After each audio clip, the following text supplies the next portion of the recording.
Welcome to the online demonstration for the Spirolab desktop spirometer. The Spirolab desktop spirometer has a rechargeable battery which can be charged from the mains. You can use it whilst it's charging and also remotely on the battery. It has a large memory storage and a high resolution, large touchscreen display. The on and off keys on the front here. If you switch it on, it's very quick to boot up. You get three icons on the screen. You get patients, perform a test and view results. Now if I click on patients, it allows us to put a surname or an ID name in to search for a patient. We can add a new patient, and what you can do is pre-enter your clinic for today. So if you've got 5 spirometry patients coming in, you can pre-enter them, save them into the memory, and then you would click on view patients for today. And that would bring a list up for you for the patients, and you haven't got to sit there and enter their details in front of them. I'm just going to pop my details in, so add new patient. So the ID number, I'll just put in any number, first name, surname. So you can see it's got a nice QWERTY keyboard on the screen. Pop my date of birth in, and it moves along through each box as you're entering details, so you haven't got to press enter and move through it.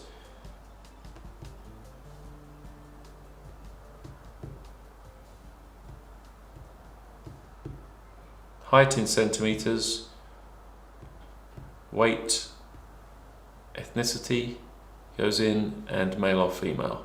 So these are the options in here. So this is where you could save it, cancel it, or perform a test. So I'm going to perform a test. Now the device itself is a turbine device, so it's a rotating vane. Now you can verify this, and there's a verify facility in here with a 3 litre calibration syringe. This should also be cleaned and sterilised as well, so sterilising can be used, Perisafe, that sort of thing. And it just pops in and twists to lock it in. And the mouthpieces are the standard cardboard mouthpieces. These are one-way valve mouthpieces, but you can use normal ones if you wanted to, but one-way valves are generally better. And that just pops into the front like so. Now on the screen we've got the option to do the relaxed VC, the forced VC, or a post-test. So I'm going to click on the relaxed VC. So it's now asking me to do my tests. So this is a relaxed vital capacity.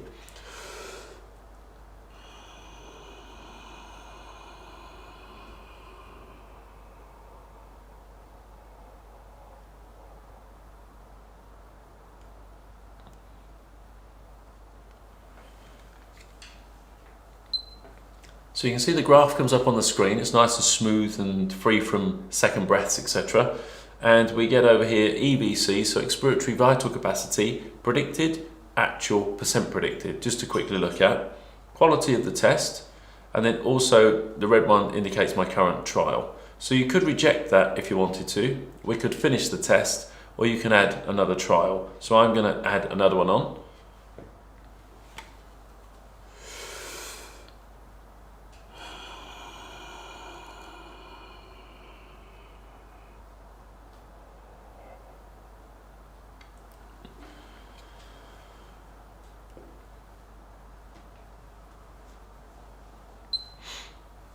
So there's my second graph, and now overlaid on top of the first one, and the variation comes up now on here. So you can see it was 0.04 litres variance and minus 0.81%, so pretty reproducible. It says it was a good test again, and we can see that compared to predicted.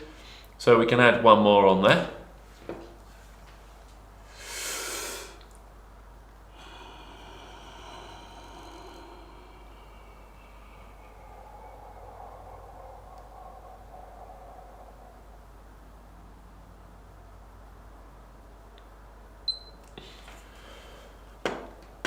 Okay, so we've got my third test now. Variance was 0%, 0 litres changed, 0%, it was identical. You can see the graphs are pretty similar. Again, percent predicted comes up. Down here it's saying trial 3 complete, and we can now finish the test. So if I click on finish test, it's saying we've got 3 acceptable trials with variability less than 100 mils, session complete. Are we wanting to finish? Yes, we are, so we click yes. If it didn't say that, it would tell you if there was a huge variation and you could click on add trial, but I'm just going to say yes. So here's my 3 graphs, here's my results, my 3 tests, so my best one, my actual 2 and my actual 3. It says there was 3 acceptable trials recorded and there was 0 variation between them. Now you can add some notes if you wanted to, so the person had been coughing, laughing, out of breath, not feeling well, you can pop that in there. You could print that off if you want to, but I want to actually perform a test. So I'm going to do a forced vital capacity now. So I click on that option. We get the flow volume and volume time graphs on the screen. There is an incentive here as well if you wanted to, which is a curtain which moves across and exposes the picture behind. But I'm just going to use the graphs.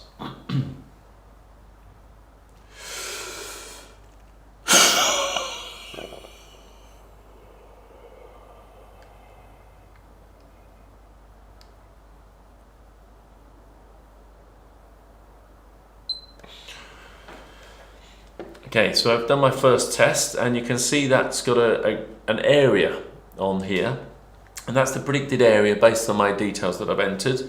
My graph is obviously in between that. Over here we get the basic parameters, FEV1, FVC, peak flow and the ratio. We can see the predicted for each one, my current best one, and then percentage predicted. So it tells us it was a good test. It will say it was a slow start, abrupt end, possible cough. Then we can look at the volume time as well if we wanted to. So I'm going to click on add trial. Again, the option would be there to reject it or finish test. So click on add trial. There's my current one. The blue arrows indicate where I previously got to, so for volume and peak flow.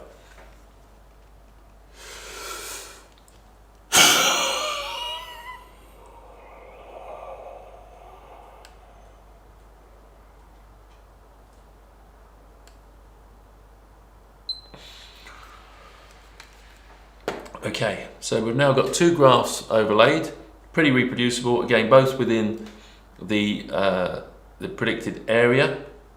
Variation is here, so 0.98% for FVC and 0.75 for FEV1, and again compared to predicted it shows us on here. So I'm going to go on and do a third one.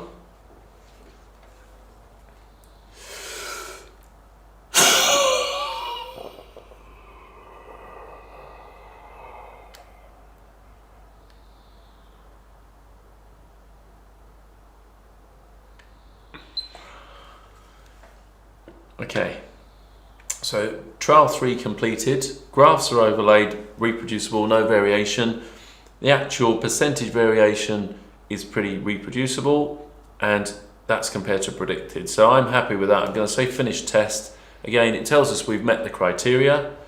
Yes, and now we get all the results up for that test. So you can see for my best test, which is pre-best here, we can see all of the parameters. We get the percent predicted, the actual predicted, the lower level of normal, and also the Z score as well, which is really useful. You can see the variation on screen, interpretations of normal spirometry, and we can look at the quality report for that if we wanted to, which says it was a good session. And we can look at the volume time as well if you wanted to see that. Down here we get the option to print the results, add notes, perform a post-test if you wanted to, or finish the test. So I'm just going to print the results. So the printer's really quick. We'll print both the graphs as well. And it's very high definition. So the nice thing on the printout is it shows you the patient details on there, the test performed. It will also show you the results for the best test compared to predicted, and then it will show you the graphs with the predicted area as well on there.